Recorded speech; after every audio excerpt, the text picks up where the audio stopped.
Here is what's really happening in the Vail, Colorado real estate market today. And despite what you may have heard and headlines across the country about a housing market correction or a crash, that's not what's happening. And despite also consumer sentiment and fears of inflation and geopolitical issues, there is something very different happening here in this market. So let's dive into this. As of April 2026, this is what the current landscape looks like.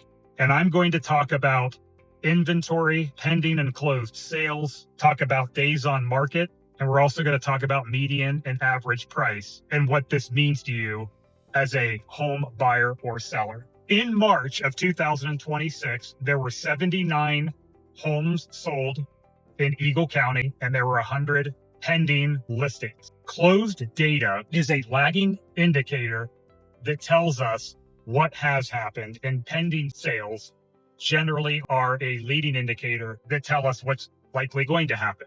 And given that there's 524 active listings, that's just slightly over 6 months of available inventory. Now, when there is 4 months or less inventory, we have what's called a seller's market, and that will give distinct advantages to sellers to get their highest and best price. And in between 4 and 6 months of inventory is a balanced market. So we're just at the tipping point of a balanced market where it is slightly advantageous to buyers right now, but just barely.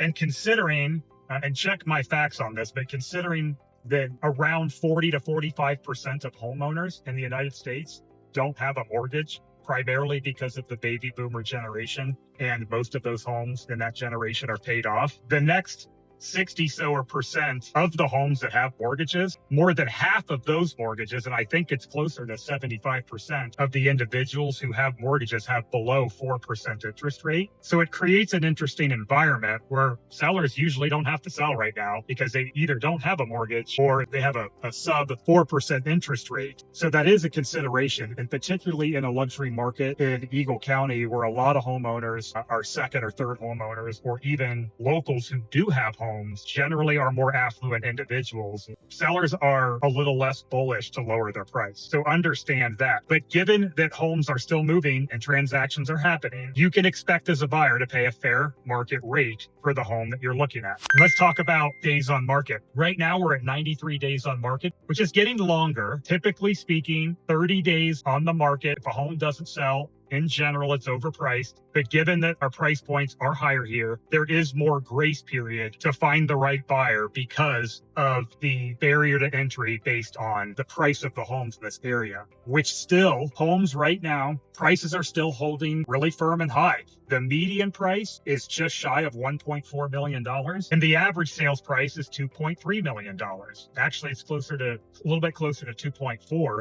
So that tells us that this is still slightly a luxury market, and these homes are trading for high dollars. So what does this all really mean when it comes to you buying or selling your home? Number one, you have to be patient if you're a buyer, but also expect that you're going to pay a fair market deal. You're going to pay a fair market price for that home. And for sellers right now are still getting 97% of their asking price. So if that home is on the market and it is priced well, it's going to sell within a real close range to what they're asking. The key here is to make sure as a seller, your house is priced based on the most recent closed data. And for buyers, it just means that you have to have good, strong negotiation, and you have to be willing to make offers. That's the update for today. God bless you.